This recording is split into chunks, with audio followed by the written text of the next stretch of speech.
When Wings Over Haiti first started, it was just Jonathan, the plane, and then Miss McMullen started to get involved, and that's when everything took off.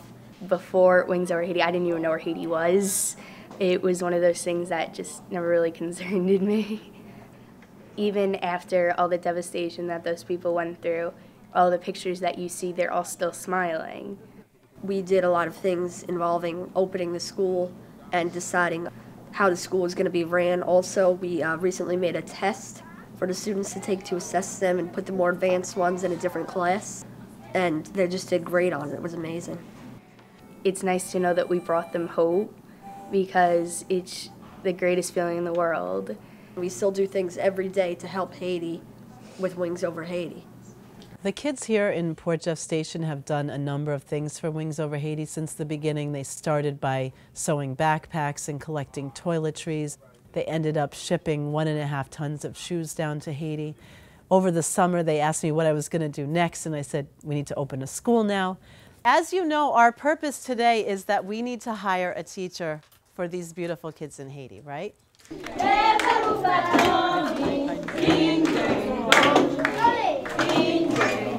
We started thinking about uniforms. So the kids picked the colors for Wings Over Haiti. They wanted them to match their own school colors. Then they started thinking about what they wanted to put inside of the backpacks for the school opening. And Wings Over Haiti volunteers collected shoes and dry erase boards and crayons and markers and all these things. And our kids here packed every child's backpack for the first day of school. And they've started working now on designing the new school. At our last Wings Over Haiti group meeting, the kids all submitted ideas for how they see the new school to be laid out. My students started from day one this year working with Wings Over Haiti. It was just a part of our classroom. Working with the special education students came much later in the year, and I realized the work that the kids had done with Wings Over Haiti helped them look outside of themselves and not look at each other so critically. It had an impact even within our own classroom with each other. This is Tatiana. The first time Kristen read to us, she read so slowly, I mean, we call it decoding every word so carefully. The teacher had to, on every page, help her sound out words to read a whole story to my 30 kids. I'm 12 and I'm going to be 13 next year. At the end of the story, I was looking around the room saying, oh, please, I need to make sure everybody supports her. And one of my students raised her hand and she asked her questions like she would ask any other author. It had an impact even within our own classroom with each other. I make Tatiana and I write a story. And what's the story about? About she goes to Haiti and visits all the kids.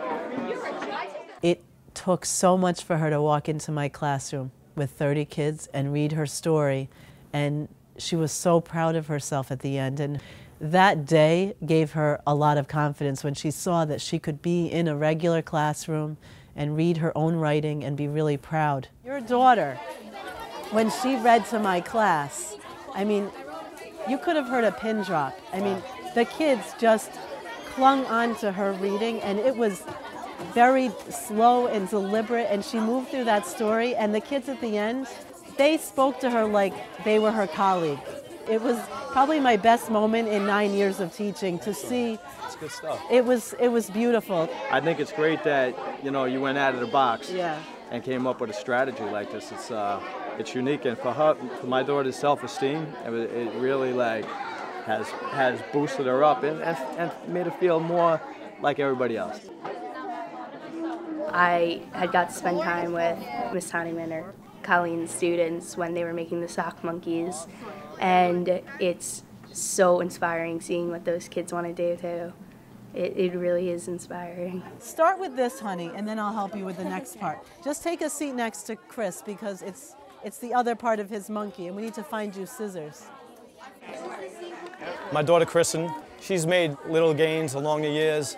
We were always hoping for a breakthrough year, and this year kind of is like a breakthrough year, and a lot has to do with some of the teachers in the school this year. They really connected with her on her level, and they found a way. Making this connection with these children, in the other classrooms, they'll understand Kristen. they could be like ambassadors for her, you know, they stand up for her, you know, when kids that are in her situation.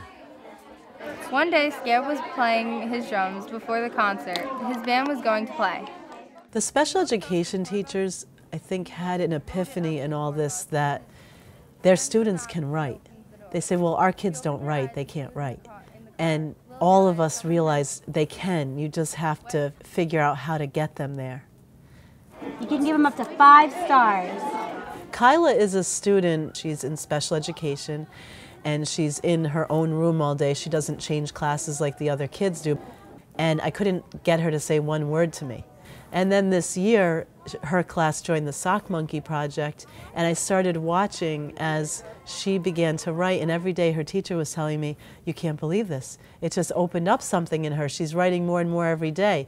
And then she came in and read to my class. She saw a frog named Snapple. To see a child that I couldn't get one word out of in a small one-on-one setting, and she's coming in and reading to 30 students in the classroom, was just mind-blowing. It's amazing.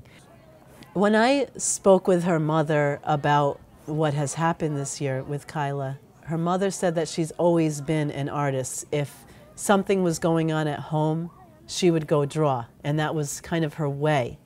But never had she written stories and created people and kind of tied everything together, that she knew about these emotions and that then she could apply them to a fictional story.